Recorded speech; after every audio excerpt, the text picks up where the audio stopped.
పిల్లలు బాగున్నారా అందరూ? సో ఈరోజు ఒక చిన్న నీతి కథను విందాం, ఓకేనా? సరే, ఒక అడవిలో ఒక ఏనుగు ఉన్నింది.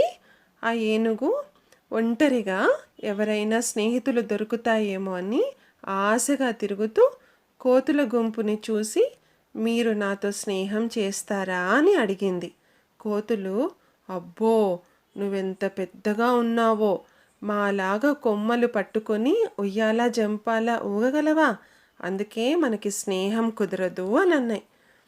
ఆ ఏనుగుకి కుందేలు కనిపించింది. హాయ్ కుందేలు, నాతో స్నేహం చేస్తావా అని ఆశగా అడిగింది. నువ్వు ఇంత పెద్దగా ఉన్నావు, నాలాగా చిన్న బొరియలలో కన్నాలలో దూరగలవా? మనకి స్నేహం ఎలా కుదురుతుంది అంది. ఆ తర్వాత ఏనుగు ఒక కప్పని కలిసింది. దాన్ని కూడా స్నేహం కోసం అడిగింది. నువ్వు ఇంత పెద్దగా ఉన్నావు, నాలాగా గెంతలేవు, నీతో స్నేహం కుదరదు అని చెప్పింది.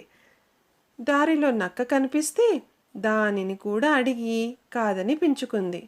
ఈలోగా అడవిలోని జంతువులన్నీ చెల్లాచెదురుగా పరిగెడుతున్నాయి.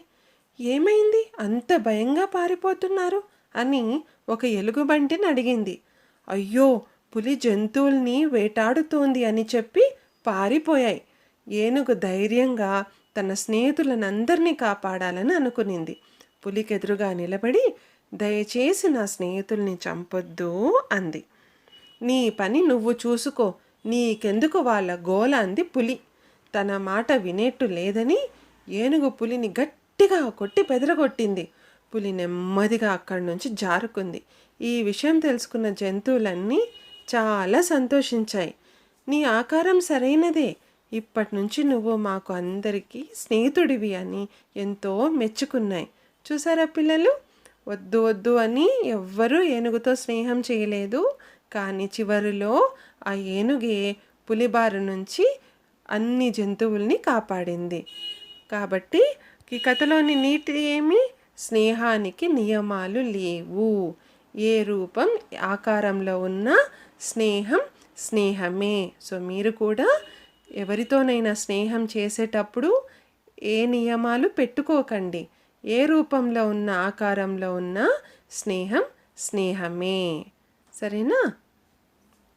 అలాంటి మరిన్ని కథల కోసం, కథలే కాకుండా online classes, quizzes, live worksheets, DIY activities, English classes, coding కోసం సో మా వీడియోస్ని తప్పకుండా చూడండి అండ్ సబ్స్క్రైబ్ కూడా చేయండి.